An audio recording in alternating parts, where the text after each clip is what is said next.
जैसे कि माशाल्लाह कल शब बारात की रात थी, मस्जिद चारों तरफ से भरी हुई थी, मस्जिद में रौनक ही रौनक थी। माशाल्लाह देख के दिल बहुत खुश हो रहा था। हर कोई अपनी अपनी इबादतों में लगा हुआ था।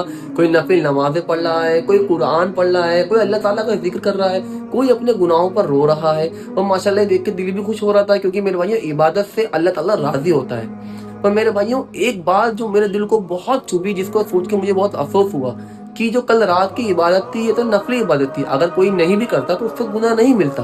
फिर भी हम कल रात माशाल्लाह पूरी पूरी रात सब जागे, इबादत करी। और जो जिंदगी भर की जो फर्ज नमाजें हैं, जो हम पे फर्ज है, जो हमारी जिम्मेदारी है, उसे हम रोज बिना किसी फिक्र के छोड़ देते हैं। एक नमाज छूटने पे भी हमें फिक्र नहीं होती, बिना किसी फिक्र के हम छोड़ देते हैं। मेरे भाइयों एक रात की इबादत की अहमियत तो हम समझ गए, मगर पूरी जिंदगी भर के फर्ज को हम भूल गए। मेरे भाइयों अल्लाह ताला को फर्ज पहले चाहिए, नफिल बाद में चाहिए। नफिल नमाज पढ़ना तो एक मोहब्बत है, पर मेरे भाइयों फर्ज नमाज पढ़ना जिम्मेदारी है। और जो अपनी जिम्मेदारी छोड़ देता है, जो अपनी जिम्मेदारी भूल देता है, तो मेरे भाइयों मौके किसी भी खास मौके पे सिर्फ अल्लाह ताला की इबादत करके अल्लाह ताला के करीब नहीं हो सकता।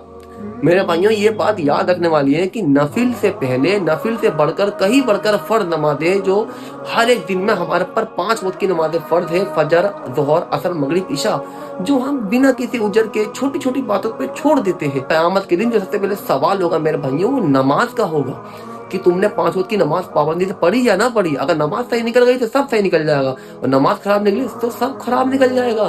ऊपर जाके ये सवाल नहीं होगा कि शब बारात तो पूरी रात जागे थे नहीं जागे थे, कब्रिस्तान गए थे नहीं गए थे, घर में हलवा पकाया था नहीं पकाया था, नए कपड़े पहने थे नहीं पहने थे। ये सवाल नहीं होगा मेरे भाइयों, पहला सवाल नमाज का ही होगा।